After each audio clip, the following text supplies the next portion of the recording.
আসসালামু আলাইকুম বন্ধুরা, আশা করি আপনারা অনেক ভালো আছেন। আমরা অনেক ভালো আছি। আজকে যাচ্ছি নামার দিকে। আহ, কচু দিয়ে ইলিশ মাছ দিয়ে রান্না করব। তার জন্য কচুর ডাউগা আনতে যাচ্ছি। আমাদের এখানেই জমিতে কিছুটা কচু আছে, সেখানে থেকেই কচুটা নিয়ে আসব। অনেক সুন্দর সুন্দর জংলা কচু হয়ে রয়েছে এই যেদিকে। এদিকে আমি আরো কয়েকটা গাছ বুনছি জাংলার ভিতরে। সিম গাছ, পেঁপে গাছ, করলা গাছ, সব গাছগুলোই লাগিয়েছি। এই যে দেখতে পাচ্ছেন কচুগুলো হয়ে রয়েছে। এখান থেকেই আমি কচুগুলো কেটে নিব। এই কচুগুলো কয়েকদিন পর পরেই কেটে নিই, খুবই সুন্দর হয়ে আবার জ্বালিয়ে জায়গা। আর নতুন পাতার কচুগুলো খেতে সত্যিই ভালো লাগে। এই যে কচুগুলো একদম সুন্দর হয়ে আছে, কুচি কুচি। আমি কেটে নিচ্ছি, দেখতে পাচ্ছেন। এই যে একদম কচি পাতাগুলো খুবই সুন্দর কচুর, তার জন্য কচুগুলো কেটে নিয়ে গেলাম। আর এ ফাঁকে কচু কাটতে এসেছি, বাচ্চারা সবাই এসে পড়েছে।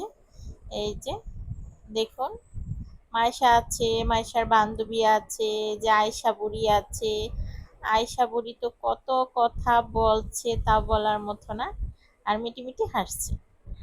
আর এ ফাঁকে এই যে কচু কেটে সিদ্ধ করে ঝরা দিয়ে এখন কিন্তু ইলিশ মাছের মাথা দিয়ে কচু রান্না করা হচ্ছে। এই যে দেখতে পাচ্ছেন।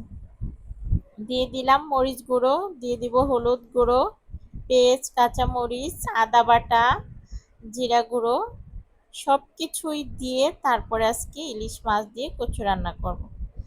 আর কি দিয়েছি বলুন তো, রসুন কুচি। কচু রান্না করলে রসুন কুচিটা কিন্তু আমি দিয়ে দিই, এখানে কিন্তু রসুন কুচিটাও দিয়ে দিয়েছি। আর এই যে সিদ্ধ করা কচুটা দেখুন কি সুন্দর হয়ে একদম সফট নরম হয়ে গেছে। আহ, এত ভালো লাগছে, পাতা সহকারে দিয়ে দিয়েছি। রান্নাটা খুবই সুন্দর হবে, দেখতে থাকুন সাথে। আর ইলিশ মাছ দিয়ে রান্না করলে তো অন্যরকম একটা সেন্ট আসে, খেতে ভালো লাগে কচুটা। আমার কাছে খুবই ভালো লাগে, কার কাছে কেমন লাগে জানি না। শাক সবজি খেতে আমার কাছে অনেক ভালো লাগে। শাক সবজিটা বেশি খেলে স্বাস্থ্যটাও ভালো থাকে। আর বাচ্চাদেরও এসব খাবারগুলো খাওয়া শিখাবেন বেশি করে। আমি কিন্তু মাইশাকে অল্প অল্প খাওয়া শিখিয়েছি।